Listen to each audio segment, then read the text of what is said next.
Why height? Why height? Generally, we'll talk broadly, generally Okay. speaking here. It seems that women looking for men ask for height. Okay, so Where does this come from? from my perspective, Do you right? need things picked up from shelves? Do you Yes, need- I'm 5'2". I do need things picked up from shelves. Well, yeah, okay. I need people to lift me on their shoulders when I'm at a concert because I can't see shit. So you're just looking for advantages. Look, I honestly think that it harks back to our little, lizard procreation brain where we're like, big, strong, tall, Right. good genetics. But to be honest, right, like I don't mind if a guy's my height. So I'm 5'2", right? I would and have, and I'm not heightist, right? You can be 5'2" and I'm good with it. If you're shorter than 5'2", for me, I have had an issue with it. But having said that, if it wasn't a blind date situation and I was into the person, like I don't think height would matter, right? So if it was a mate of mine who was shorter than me, who I'd been hanging out with for a while and I just fell in love with them, then height doesn't matter at all to me. Right, But there is that tiny little bit of me because I went on a date with a doctor. My mum's still mad that I turned him down. Yeah, of course. But he was shorter than me. He was about 5 foot even. And I didn't notice because he was standing on the top of a curb and I was standing on the bottom. And then I stood up and went, oh. But he was also a beige person. So I felt okay about Dr. Beige, I was like, yeah. it wasn't just the height thing. But for me, it's not a big deal. But I do know there's a lot of women out there who are like, must be 6 foot or taller, which Yeah. I think is ridiculous. I don't know where it comes from. I'm just curious, where does this a need for height come from? Is it you don't have height, so you demand height yourself? Like, Well, as you I know said, from I don't know. tall girls, like, I mean, it's a very patriarchal thing, right? Like, there's a lot of tall people who want their man to be big and strong. I want to know from people in same-sex relationships whether it's like, what's the preference? Like, do you care? I'm going to ask our producer because, we're going to have why to... not? Do you care, Zane, if someone is taller than you? It is very, very rare that I meet someone who is taller than me. Right. Yes. However, I will say my boyfriend is taller than me. Yeah. Yeah, there you go. See? There you go. But yeah, historically, no, like people are two heights. They're either tall, which is of an eye level with me, or they are short, which is shorter than me. Yeah. And I've never discriminated. I do not care at all. I want to know, and we'll post this in the Ghosts of Boyfriends Past group therapy because I want to know what your opinion is of height and why you have it. It's the why. That's what It's the why. I Look, demand. I think there's like the tiniest part of me in my I'm going to be really femme now brain that kind of just wants to be like, ooh, pick me up and let me be on my tippy toes to kiss you. But if I really liked the person, I wouldn't give a shit. Like if I was Zendaya and I was dating Tom Holland, I'd be like, I don't give a shit that you're shorter than me because you're awesome. Like, Yeah, that's right. Who You're so- cares? you're so It just- cute. Yeah, so cute. And man, he dances well. Anyway, that's besides the point. Welcome to Ghosts of Boyfriends Past. hello. What an interesting debate, Tom. Hello one, hello all. How do you discriminate against height? Like you can be honest with yourself and go, damn it, I only want fellas over 6 foot tall. Yeah, you know? or are you a guy who wants women who are very tall? Is that a or thing? short. Or you short, need, you need a woman shorter you than need to be that big spoon. Tell us. I want to know. Yes, we demand answers. Hello one and all, and hello all. We have an exciting returning guest today. Yes, so we've you done may it. remember a few weeks ago we spoke to Angelica, who had a story go viral where she tried to go out to meet people in real life, guys, not online, in real life, and it did not go so well. Yes, well, that's right. But not even romantic endeavors. Just hello, people. I'm here in a new city. Let's be friends. That was the really brief. And so what we wanted to do was bring her back to tell us a dating story. Yes. Hi, Angelica. Hello. Hello, thank you. I'm so happy to be back. Yay, we're thrilled to have you back because I have been itching to hear your story of Ghosts of Boyfriends Past. I can't wait to share. And that was the perfect intro because the man I'm going to be talking about is tall. Like tall. Well, See, we accidentally do this a This lot is, where it we is talk. incredible. Absolutely incredible. We never plan which questions we're going to do, but sometimes they just work out. So look, we're going to give you a very quick rundown of the rules again. You heard them last time. They weren't super appropriate last time, but this time we need you to use an alias for the person that you're talking about.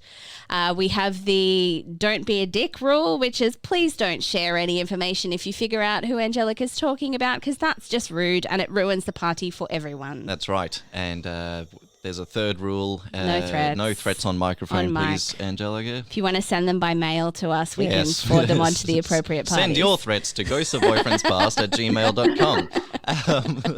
Don't threaten us, though. That's bad. All right. So, Angelica, where is this story starting? Take us from the top. Ooh, I'm sweating now. The hot seat, yes. So I think from the top, well, I'll say I did meet this man on an app, and Everyone does every now and then. he was tall, and I'll add my 2 cents to the tall answer. Yes. I'm initially attracted to tall men, but just as Liz said, if I meet someone or friends with someone and I really enjoy their company, then I don't really care if they're not tall. Yeah, it's just that initial, like there's something in your brain that goes, oh, not tall, if it's a blind date situation. But if you know the person already, then height doesn't really matter. Yes. So and I'll say that's like an awful thing about the apps is because then you filter out people who you could have had a really great connection with. Exactly. But so the story starts. Well, I'll start with I had freshly been out of a pretty healthy relationship. And it was a relationship that I ended and was kind of excited in my mid-20s to date and, I don't know, get out there and see what I had been missing while I was in a relationship. Yeah, don't we all? Like we get in relationships really young and then we're like, oh, that's right. There's a whole like world out here. And then you get out there and you're like, oh, damn. There's a lot of fish in the sea, but there's also a lot of trash. Yes. And I stress that it was a healthy relationship because we had great communication. It was very emotionally safe. Good. So dating after that was kind of hard, as you will see go into this story. So I met, I'm going to call him Mr. September because I met him in September and that was what I could think of. So Mr. September, I met him in September. We had a first date, drinks, very physically attracted to him, tall. On paper, him and I made sense, which I think happens a lot with dating apps, but I won't go down that rabbit hole right now. But on paper, we made sense a lot. Had similar backgrounds. We were both college athletes, close with our families, just young, active. It just resume-wise, yeah. Like it connected, and we were both physically attracted to each other, which also helps. Mm-hmm. And he was very, very smitten with me, and I love to play it coy. But I was into him, but I was a little like, okay, sure. And I remember so after our first date, I had a work trip the next weekend, over the weekend. And on the job I had previously, I worked like all weekends. It was an events job. So the whole weekend I'm at the event, whatever. And he would text me in the morning and say, I hope that you have a great day. Like you're going to do awesome. And then at night he would be like, I'm so excited to hear about how the day went. Like tomorrow you're going to like have such an awesome day. And like with specifics about what was planned for the next day. And I didn't even text him back because I was so busy. But I just loved that this man who I was so attracted to and seemed so like masculine was doing something that was just like showing care and interest and checking in on you. Yeah, it's good. Yeah. And we had only had one date, and it wasn't like he was annoying me and being like, why aren't you texting me back? It was just that I hope you have a great day, and not mad that I didn't respond, and just that's sweet. Wanted to say that it sounds secure. Yeah. It was very, very, it won me over. Yes. So that was September. Just, lovebirds, love is in the air kind of vibe. October, we went up to the mountains with my sister for her birthday and her boyfriend and my other sister. And I remember on this trip, I was thinking, I'm going to marry this man. Cause he was so sweet. My sister and her boyfriend at the time were fighting, and they were coming to the end of their relationship, and it was her birthday weekend, and she was crying, and he was being very selfish, and Mr. September was comforting her. He was doing what he could to not intervene or not overstep, but it was just so sweet, talking with her. An empathy response that's nice to see. Yes. Yeah. And I'll say he's not a bad person. It just ended poorly. I'll get into that, but yeah. We'll get into that. Yeah, put a pin in that for now. Very thoughtful. And so I very much thought that this is my husband. I'm not interested in meeting anyone else ever again, ever. I'm sold. You sold. Yeah. Sold. Yeah. My heart is going. My brain is happy. We're good here. Yes. Every box that I could have checked off. So then in November, we became officially dating. And I just remember there was nothing bad. I just had nothing bad at all to say. I was so happy. And it seemed like he felt the same way. So it was just this mutual infatuation with each other. Just maybe a red flag. Not always. It feels really nice when people feel like they're on the same page and they're all hearts and flowers and big love heart emoji eyes at each other. And that's not always a red flag. And I think if those things can happen and the relationship doesn't work out, but that doesn't mean the smittenness was bad. Yeah. So I think there was room for wiggle. There's some wiggle room there. Yeah, and you can tell even as I recap it, I'm still smiley about it. Yeah. It really was a good feeling, and I think that whenever you get excited to see a person and you feel kind of like a dog, how a dog is excited. If you had a tail, it would be wagging. Yes, exactly. So the fall was great, a great time for us. And then not long after we officially started dating, a week after, I was running a marathon in the city that he grew up outside of. And it was right before Thanksgiving as well. So I was thinking, he'll come to the marathon and watch me and then go home for Thanksgiving. And then maybe he can meet my family at the marathon and I can meet his family for Thanksgiving. And that was kind of I pitched that idea, and it wasn't enthusiastically received, but it wasn't turned down. Yeah. And I just kind of brushed it off. It's okay, whatever. We'll see timing wise, travel sucks. Not that it was far, it's a drive, but, so I just kind of, you justify it. You're like, oh no, that's okay. Maybe it's this, or maybe it's that, or maybe it's the other thing. We're good. Yeah, exactly. It was the first bump, so I felt like it wasn't a huge deal. Yeah. But I did kind of keep asking about it just because I wanted to know. And in my entire family, I have 4 sisters and 1 brother, and I'm the youngest. And then both my parents and then a handful of significant others were also coming. And we had a house, Airbnb house. in the city. And I told him, like, you can stay in the house with us. You don't have to go back to the suburbs. Like, I really, really wanted him to meet my family. And some of them he had already met, like my sister, sisters, I guess 2 of them.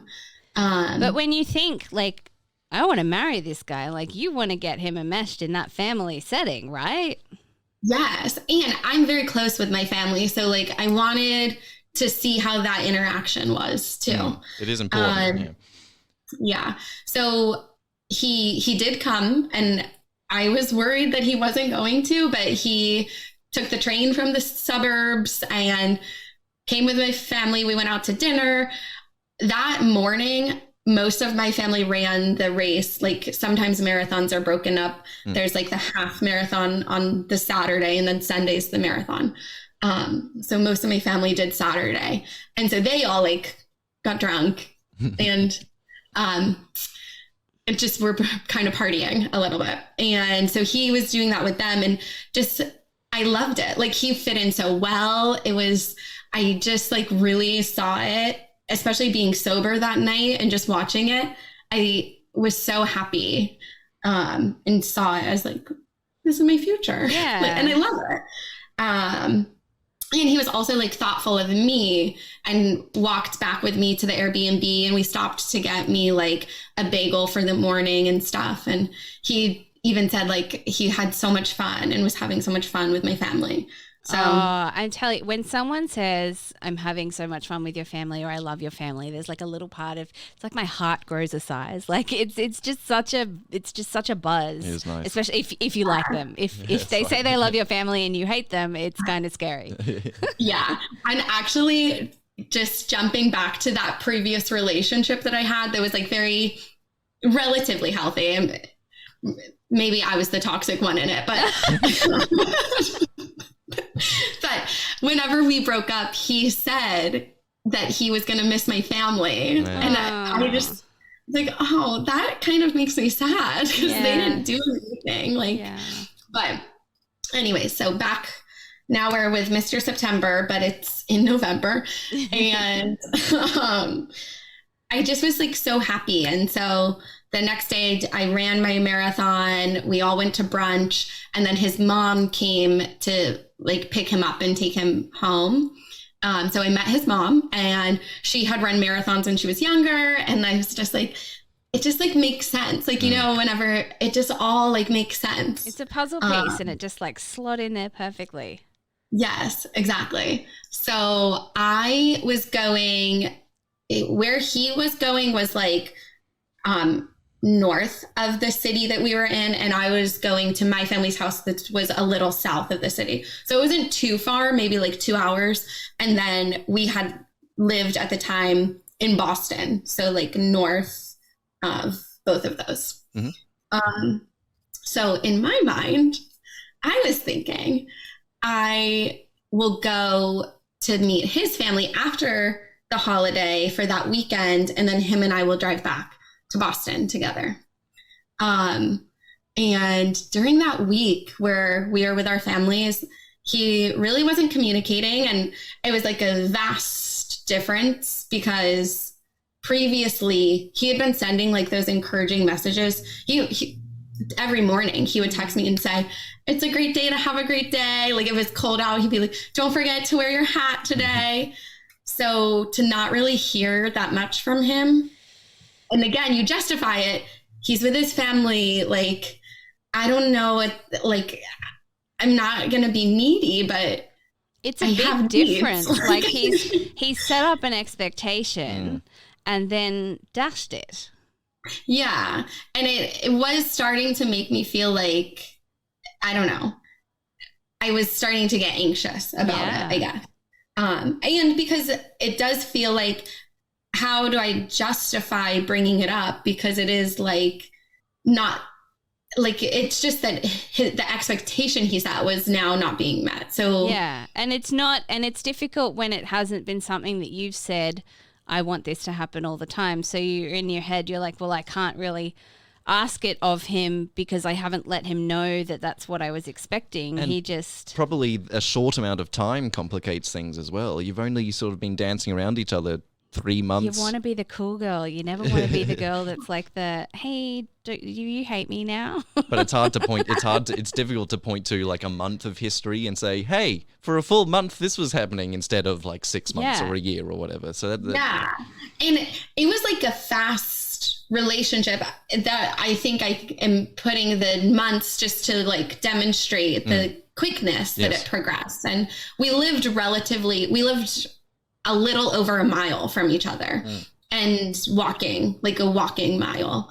And I worked the building I worked at was the stop of the train that he took into work. So it was like, our lives were so easily intertwined that I don't know, it maybe was too much for him, but that wasn't really communicated, or kind of was. Well, yeah, when someone's being that forthcoming with that many messages, if they're feeling funny about it, that's not authentic communication, is it?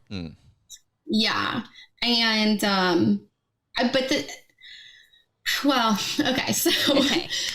so I'm with my family, and I'm just kind of like, I love my family. I have such a great time with them. So many of us that I'm feeling sad that I'm not hearing from him, but also I'm just enjoying the time with my family. So it comes down to like, maybe the Friday before that weekend. And I still wasn't sure if I was going to his house or not. And, I just needed to know logistically. Am I going home with my sister, or am I coming with you? And I honestly like think that he invited me. I went to his house. I think though he did it because he felt bad and he didn't know how to say no. Right. Or like communicate that it was too much for him. And I don't think I made it easy because I was so excited and I wasn't feeling the need to slow down. So I don't think I made it easy in that sense of like, I was just really excited. I wanted to meet his family and be friends with them just as much as he liked my family. Yeah. So I did go for the night. I accidentally got very drunk at dinner and blacked out. Oh no. Oh no. Oh dear. I love the accidentally getting too drunk is such a good move. It's an accident. You know, like I was nervous. I was nerves. Like it's anxiety. I had anxiety about our relationship. I was nervous about meeting people, like, and his parents were so nice. And as soon as we got there, I brought them beers from this brewery from where my family was. And they cracked them open right away and poured me a beer. And like, it was just like, oh, what can we get you to drink? And it just fed into it. And then I was probably drinking too fast. And mind you, a week earlier, I had run a marathon. So I was probably also just like still deficient in nutrients and a lightweight. So I don't think anything was awful with his family. But when we got back to the house, I almost said his name. That's okay. We can bleep if you do, but Mr. September. Yes, Mr. September. We were hanging out all in like, I think their living room. I don't really remember. But he said that I just excused myself and went to bed. And we were staying in separate rooms, a rule of his parents, which is fine. Look, I'm of the, if you're under 20, separate rooms, but once you get over 20, like that's silly. Yeah, I think that it was just weird, especially because I would have liked to have the comfort of him with me. Yeah, when you're in an unfamiliar location, like. Yeah, and the weekend earlier with my family in the Airbnb, we of course shared a room. It was no question. And you need to debrief after family stuff. Like you need that time to debrief and chat. Yeah. So, apparently though, I got sick and there was a bathroom connected to the room I was in, which is good, but probably not. I blacked out. So I'm not even totally sure what happened.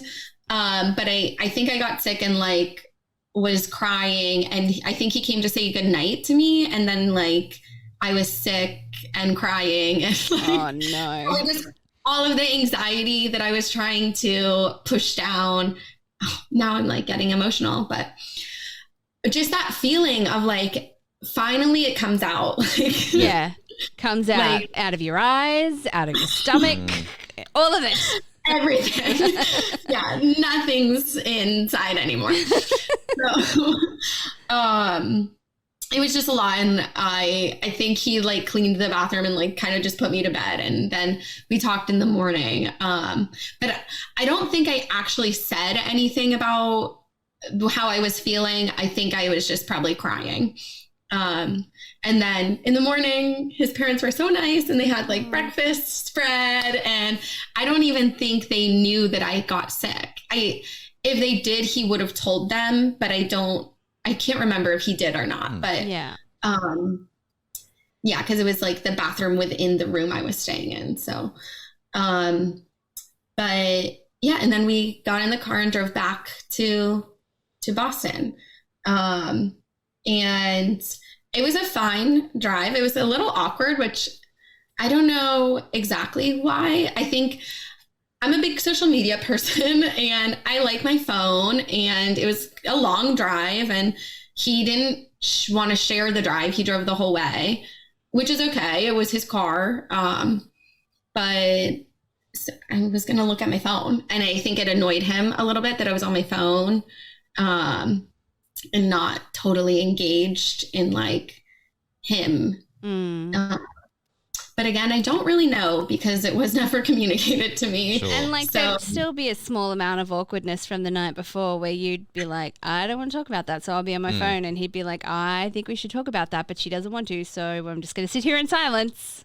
Yeah. Well, and actually it was probably the opposite. I would have loved to know what I did, but I didn't want to push him or make him feel uncomfortable about like, I don't know. Yeah. You know, there's people who like don't want to tell you things. Like I'm of the belief that clear is kind. That's a Brene Brown. She's like a speaker and author. Love her.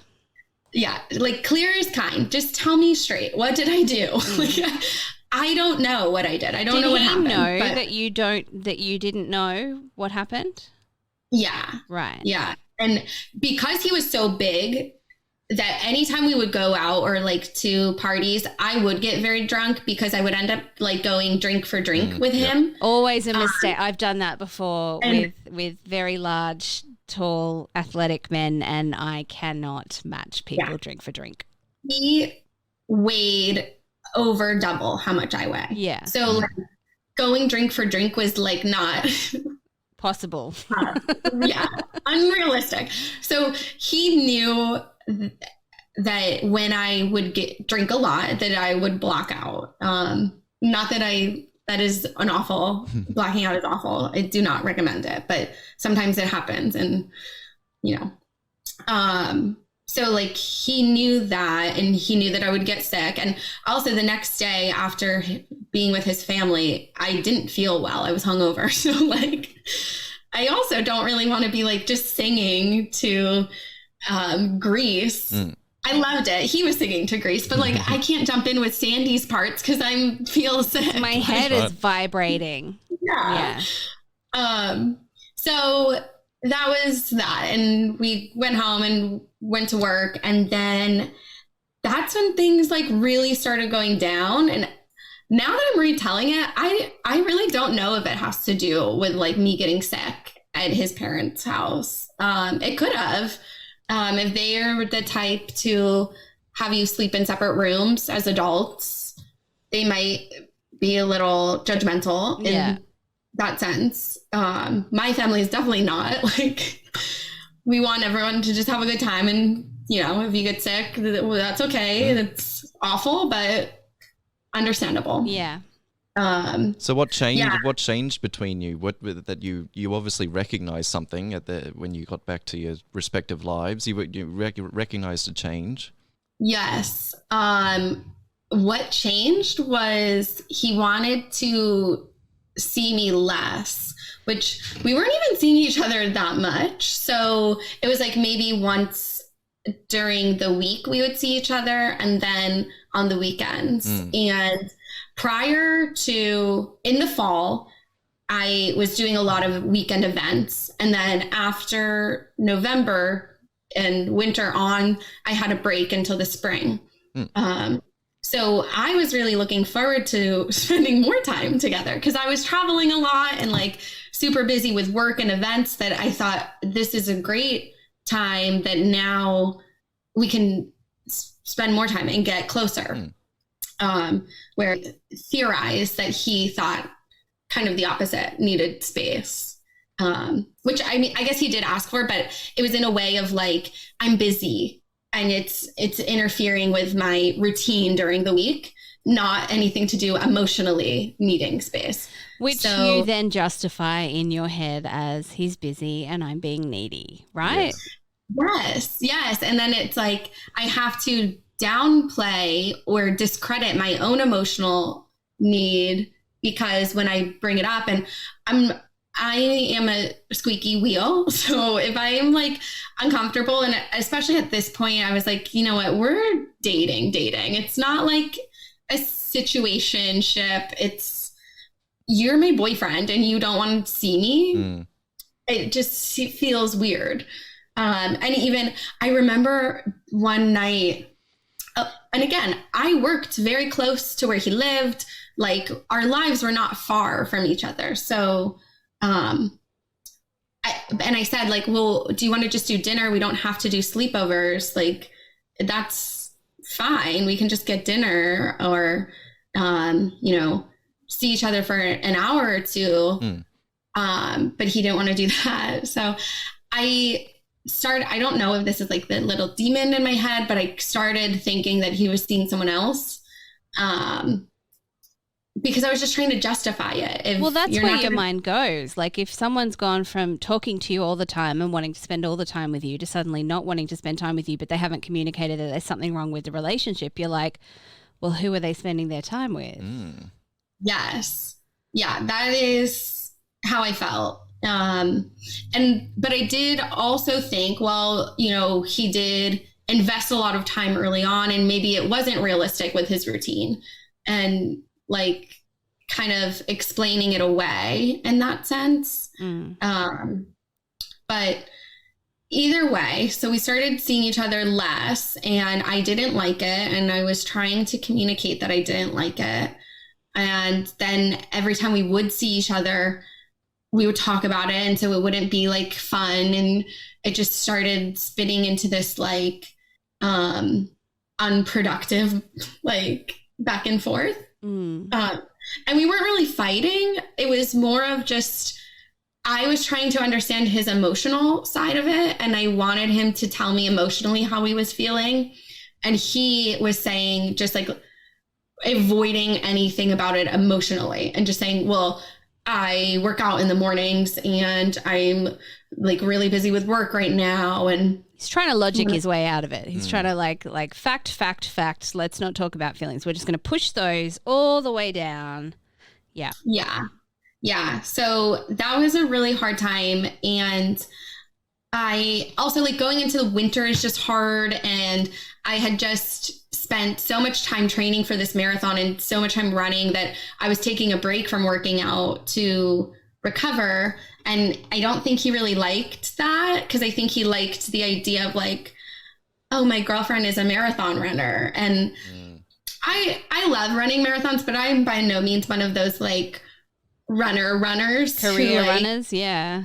Yeah, like I always have run my whole life and I'll probably always run, but I like taking breaks and I don't care to like get up at 5 a.m. to run for nothing. No. Why would I do that? Why would anyone do that? Sleep in and eat a donut. And yeah. Not. I mean, like, I'm the type of person who I'm like, why run if something's not chasing you? So, like, I don't. Getting up at 5:30 to run is like the most foreign from me. Yeah, and like, so I went from like training for something to then being, I don't want to do this. I'm pulling up my little notes again. Yeah. And I think too, like, I'm a very goofy kind of in a weird way person. And I like to be like competitive and just silly and maybe like, I don't even want to say like non-traditional, because I think a lot of people are like that, but just, especially if I feel close with someone, I want to just be like goofy and make jokes. And, that's the best part of the relationship, when you can start being silly with them.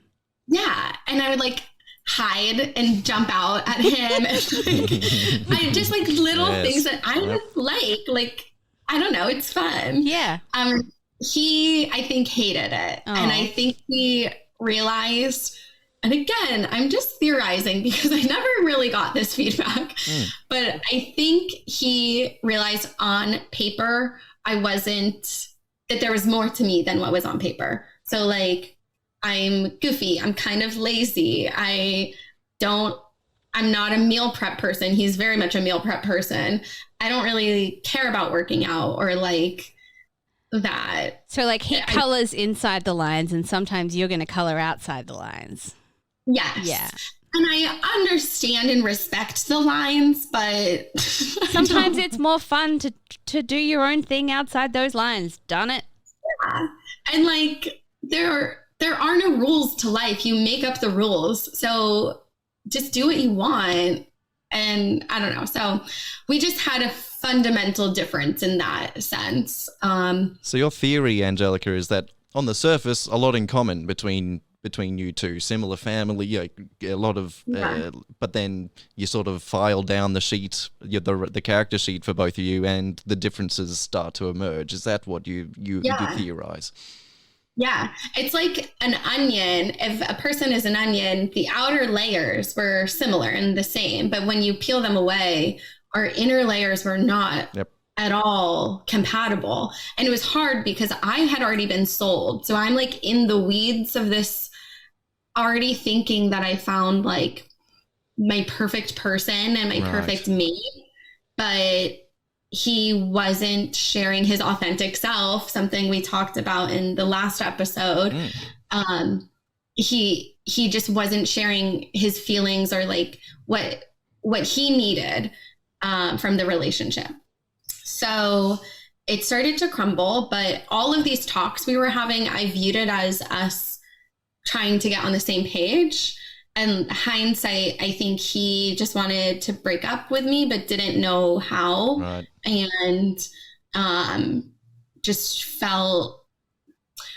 was kind of a coward about it, to be honest. And probably because he was so uncomfortable with negative feelings and expressing negative feelings that it just wasn't ever able to be expressed. It sounds like he was trying to push you away to make you do the deed of ending it. And that is exactly what happened. Yeah. So we had a rough December. Oh my gosh. And I'm going to add in here too. So December, I had gone on a trip with a group that my ex-boyfriend was a part of. But it was a huge group. And I knew he was going to be there. I'm a no contact post breakup person. Same. I think that's preach the best, regardless of feelings for each other, at least for a little bit. Yes. Like maybe after years down the road, you can be friends, but I don't think you can jump into that. So I knew he was going. I told Mr. September, I'm going on this trip and I just want you to know my ex is going to be there. He did not like that, but he wasn't like toxic about it. He just like didn't want to talk about it and like didn't like it. So I like, again, not being able to talk about feelings. Mm-hmm. So, and on that trip, after drinking and being out, my ex chased me down the sidewalk and confessed that he missed me and that he wanted to get back together. And I was like, still in my mind, I'm thinking, I'm dating my husband. Yeah, I've met my hubby. What are you doing? I'm married. You're all offended. This really is the movie in your mind romantic comedy moment, right? It really was. And it was like this person who I have so much love for, but I knew compatibility wise, we just didn't work, is telling me this. And in my head, I'm like, with this seemingly perfect person that I have put on a pedestal, who is incapable of sharing emotions with me. What a catch. Yeah. So I was honestly annoyed, and I was like, why would you say this? Like, I'm in a relationship. I'm happy. I don't want to get back together. And that was that. And he did apologize. For the trip, I had bought something, so everyone had to Venmo me, send me money. And in his message, he said, sorry that I made things awkward. Aww. That was nice. But again, him and I... Did he add extra money for making things awkward? Because I would have requested an extra 20. I don't think he added extra money to that. But so coming back, and I hate to say it, but that also is an ego boost. Like, of course it is. Like, so coming back, my computer is dying. Coming back, I'm like, an ego boost, and it gives me a little more confidence to even just address more of the like emotional tension. Well, because you've got a safety net now, sort of. You've got like an ego safety net happening.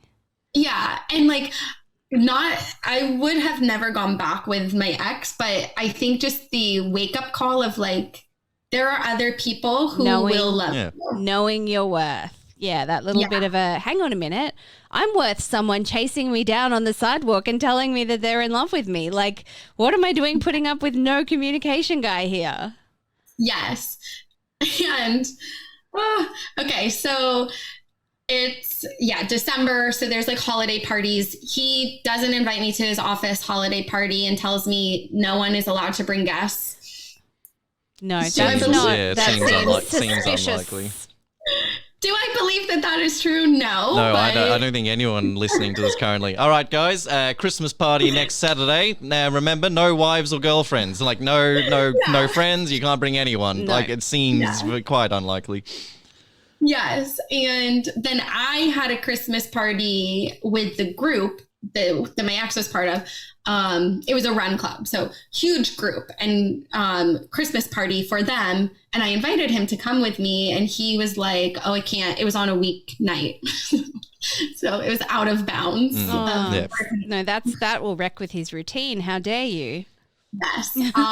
He that day though called me and asked me what time I was going, and said, "I'm at happy hour, and I'll stop by."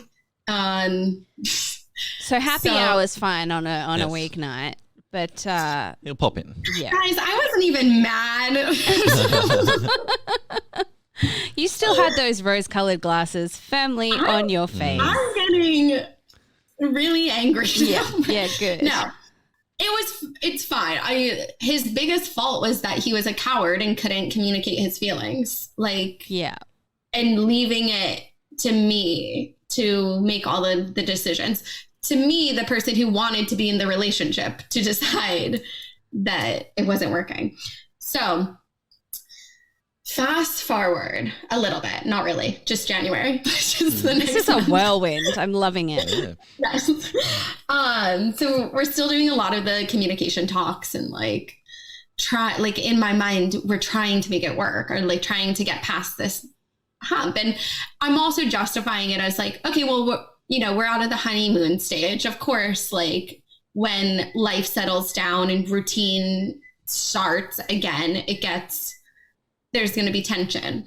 Now looking back years later, there shouldn't have been, never put up with that much tension. But at the time when you're in it and like so heavily sold, the rose-colored glasses are thick. So, so we were going to a friend of his, their party, and I knew a couple of his friends, but I didn't know this friend group, a lot of them. So we go together. The next day I was doing a road race, but it was like I didn't care about it. Yep. So I was like, it's fine. And it was like in our neighborhood, so I wasn't worried about it. And at the party, I'm just talking to people, like I'm trying to make friends, I view a perfect partnership, or like a good partnership, of when you're at a party, you can be separate and mingle, but you still feel like you can look across the room and make eye contact, and then it's okay. Like you don't have to be glued at each other's side. And I forgot to say this about the Run Club Christmas party that he last minute decided to come to. He got mad at me after because of I wasn't paying enough attention to him, and he felt like that I didn't want him to be there. That is such a red flag. Like that is when sucks. People get cranky at you for I'm not going to expand upon that. No. I'm just going to say, you know what? No. And I'll tell you, the conversation he got mad about was between me and now Olympic medalist and her sister. And we were just talking, and he got mad and was like, I want to leave. Oh my God. What a man-child. Very poor. So that was the most emotion that I got from him, though. Yeah, you would have been happy. I mean, you're like, well, at least I know he can react. Satisfying. Like, oh, I'm kind of glad that you're mad, because I didn't think that you even cared at all. Isn't it like messed up when we get into a relationship and that we end up being happy that someone's mad because it shows that they care? Like, how brainwashed are we by that point? And I've been there. It's like, oh, so you haven't shown any emotion and now you're showing a negative emotion and I'm happy about it? Yeah, it really is awful. And I think that is like just manipulation, like 101. Absolutely. So, I'm getting red talking about this. That's okay. I sense from the story that the relationship is on its last legs. You get into January. Yeah. And I think I'm getting mad at like my younger self, but you can't fault her. She was doing her best. Yeah, it's fine. Yeah, I get mad at him. I'm sorry. Right. Redirect that anger away from younger you and get mad that someone was treating you that way. And yeah. So we go to this party. It's his friends at their house, still walking distance with everything in our like neighborhood. And I'm talking with one of his friends in another room, and we're like I forget even what we're talking about, but we're just like vibing. And he texts me, I'm going to leave. And that's so manipulative. Luckily I saw my phone. I didn't and when I'm talking to people, I don't look at my phone, at a party. So I saw the message and I was like, oh, I'm like excused myself. And I was like, are you still here? Did you leave? Where are you? And he was in the room with all the coats, and he was like, yeah, I'm just going to go. And I was like, well, let's leave together. Like, do you want to come to my apartment? I'll come to yours. What do you? And he's like, no, I think like, you should go home. Like your race is tomorrow. And I had already expressed I did not care about this run. You're going to wake up to put lace on your joggers and hit the street. It's a fun run to you. It was very much a fun run. Like a lot of people in my club were doing it. It was just for the social aspect of it. It was not, and it was just making me mad that he was telling me my decision, and not saying that it was anything he wanted. It was like, you have to go because of this. Anything to deflect talking about what he wants, needs, or feels. I'll dictate your emotions to you, but not to me. Yes. And I was getting very frustrated, And then I said, okay, I'm leaving. And I left. I walked out, and he did run down the sidewalk and chase me. And in that moment, I was like, thank God. Like, yeah. Like I get, again, a reaction. He isn't a robot.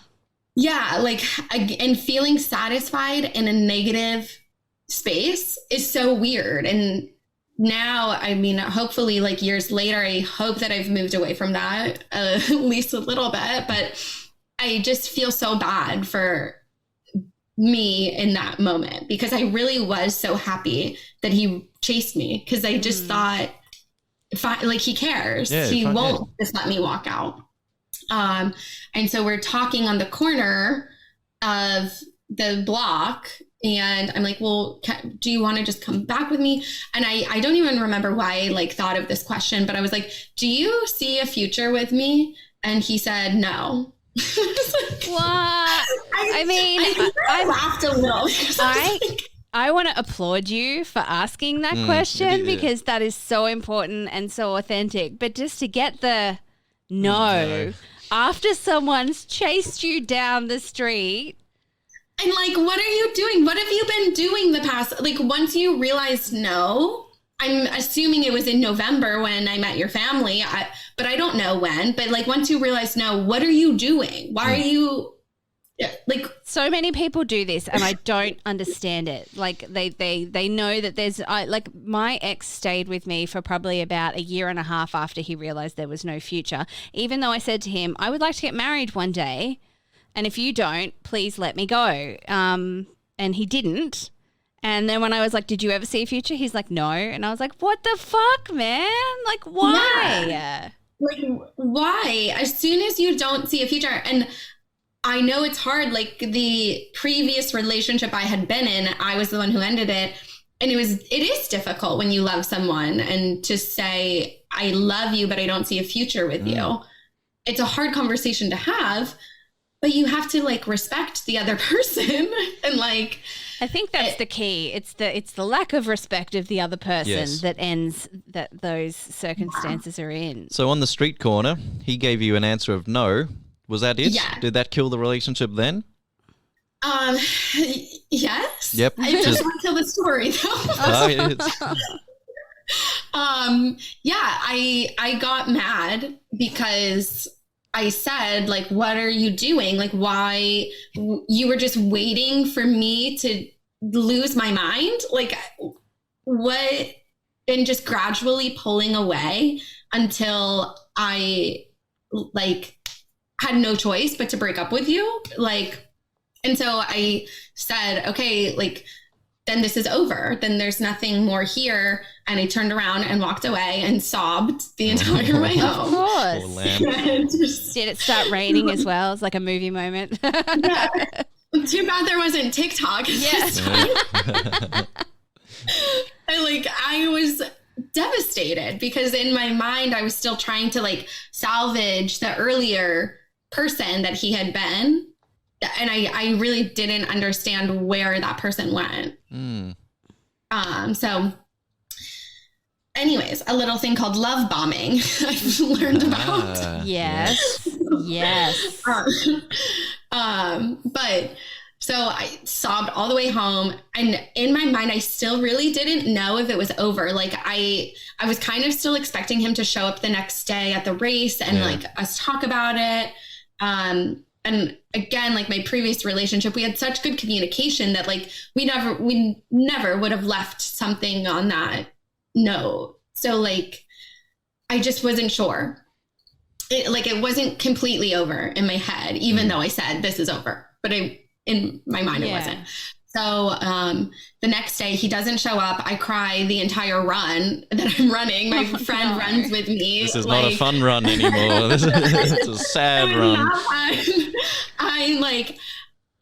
Each corner we pass along the way, because it was in our neighborhood, I'm looking and I'm waiting and thinking, did he bike? Like, is he on this corner? Where is he? Didn't show up. Didn't hear from him. And then later in the day, eventually I think I sent him a message or something. And I said, like, can we talk or what? like that we drunkenly broke up and now that's it. Yeah. And then he's like, well, you broke up with me. Oh dear. I'm gonna punch you in the face. Yeah. Oh, sorry, no threats.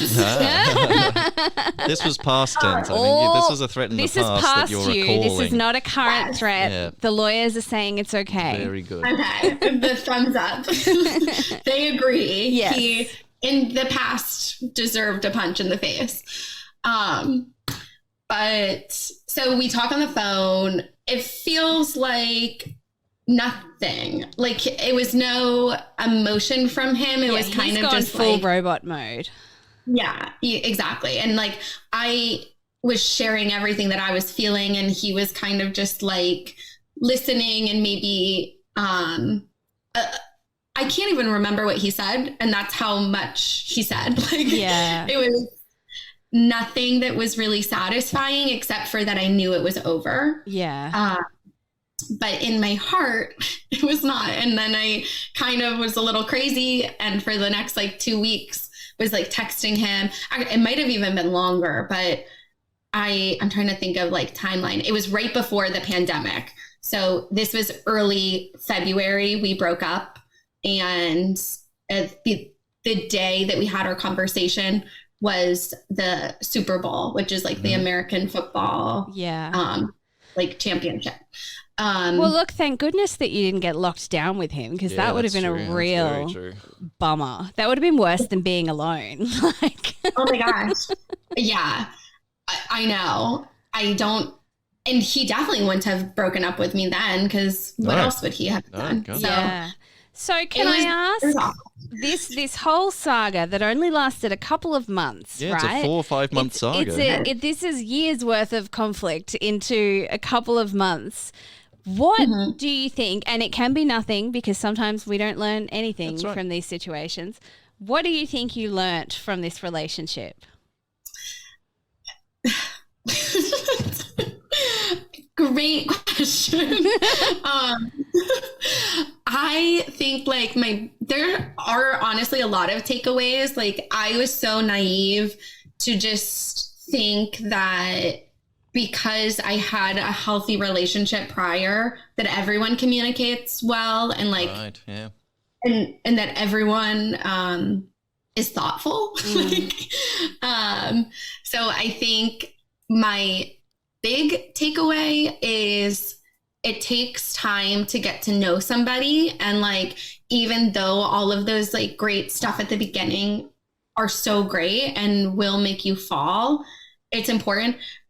I did not coin this term, but I heard it somewhere. But making sure that somebody is treating you like the stranger you are at the beginning and doing the same. So not getting overly invested so early on, because it is a stranger. You are getting to know each other.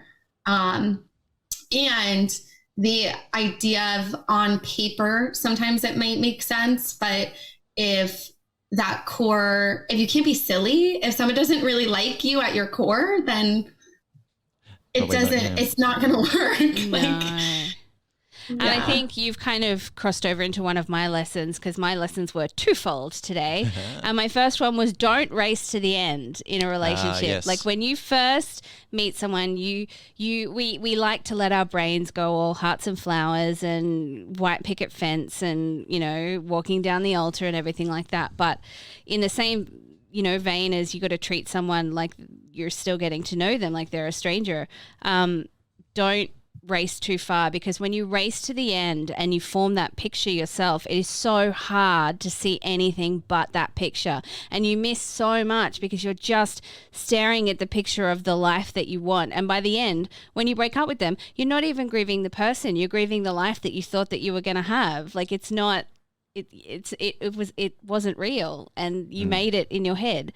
And my second is communicate your expectations. So if you feel like someone is starting to neglect you or not meet up with what you want in a relationship, do what Brené Brown says. Be clear to be kind. So make sure that you know, if you're like, hey, we haven't seen each other, what's up with that? You know, force people to tell you. Well, don't force them. That's pretty bad. That's right. But communicate your truth so that other people will communicate theirs is what I want to say for that. What about you, Tom? I would say with that too is like communicate your truth and don't have an expectation that you need to hear it back. Just give them the opportunity to give it back. Yes, but if they don't, rely on the piece within that you were authentic and you communicated. Yeah, and because silence is an answer. Yes. Silence is definitely an answer. Yeah. Absolutely. Mine's not a lesson this week, but I will raise the point of men being unable or poorly communicating, sharing their feelings. I don't know where this comes from. I don't know how to help this. All I'm doing is broaching it as an issue to everyone in the studio today and everyone listening at home. I'll bounce around a men's forum or something, and a lot of times there'll be a huge response to what do we need? For example, what do men want for more? We want to be able to talk and share emotions, share our feelings. We want that as a subset, of the human race. So what's stopping it? I don't know. It's. I would love. And maybe I'll give you guys my ex's contact and you can ask we can ask him. Why, man? Why? But historically, men haven't been able to open up. We've been closed off. We have to be stoic. We have to be strong. Logical. We have to be that logical. All those things. Helpful. We want to be helpful at the drop of a hat. So I don't know. Yeah. I don't know how to. I try and open up. I try and be. Share but as an emotional guy, it's still hard. Yeah. It's still hard for us to do. So I don't know, everybody. Keep that in your hearts going forward. That there's men in your life that want to open up, they want to share, but there's difficulties in doing that. I don't know if that comes. It's easy to go, oh, you women, you're so, and obviously there's loads of lovely supportive women out there, but. It's going to happen. It will happen that we will get called pussies. We will get called, we will get physically, we will get spoken down to. And we need to fix that. I don't know. There's no solution. I just think there is nothing stronger than seeing a grown man cry, to be honest, because it takes a lot in this terrible patriarchal society that we have to be able to put your emotions on your sleeve, and I actually think that's super strong to be able to communicate that. I actually agree with that. I think that it's like a very, not to say like crying is sexy, but like when a guy especially who is like characteristically masculine to be very honest and mature about communicating his feelings. Yeah. It's very hot. Like we don't want to say, guys at home, like we don't want to say it's hot when you cry, but also it's hot when you show your emotions. We like the fact that you're being vulnerable and allowing your authentic self to show up. Yeah. But I will say, and I don't mean to like go on a tangent with this too, but I learned some men do use that inauthentically and will share things that they actually don't really care about, but as a way of faking for connection. I think that humans do that. I don't think that's gendered. Yeah. Like, I think there's a lot of people who will manipulate you with stories and emotions. True. But that's true too. Yeah. I guess I only see it in men because I only date men, but yeah. Look, there's I'm a strong advocate for men's health. There's a reason we kill ourselves the most, right? As a populace. I know it's grim and no one likes to hear it, but it's true. So we do need to, yes, men talking to you, we need to open up more. We need to share more. Everyone else, we need to figure out how to let that happen more. Encourage it. I don't know. If you're a guy sitting at home, tell one person something that you feel this week. That's all. Just one person, something little that you feel. Even if you're a girl who doesn't like communicating things, just tell one person something that you feel this week. Anyway, look, thank you so much for coming back and joining us again, Angelica. It has been an absolute treat. I hope that everybody at home learned a few things today, as we did here in the studio. If you'd like to be a guest, you can go to ghostsofboyfriendspast@gmail.com and drop us a line, or that'snotcanon.com/ghostsofboyfriendspast. Yes, jump on our Facebook group. That's where a lot of stuff happens, like earlier, before these episodes. Jump in early with like-minded people. It's Ghosts of Boyfriends Past group therapy is that little group. Otherwise, please rate the show, share the show. Someone will get a kick out of it. Someone will get benefit out of it. Not just enjoyment, actual help. And we want your mini-sode stories as well. So if you don't want to be a guest, but you've got a story to tell, write it in. Even if you dot point it, we'll make it sound eloquent and amazing for you. Thank you again, Angelica. It's been great speaking with you. And as the final word of this show, I would just like to remind everyone, don't race to the end. Relationships are not a marathon. They're not a sprint. They're not anything of kind of a race. Make sure that you just pace yourself when you start dating.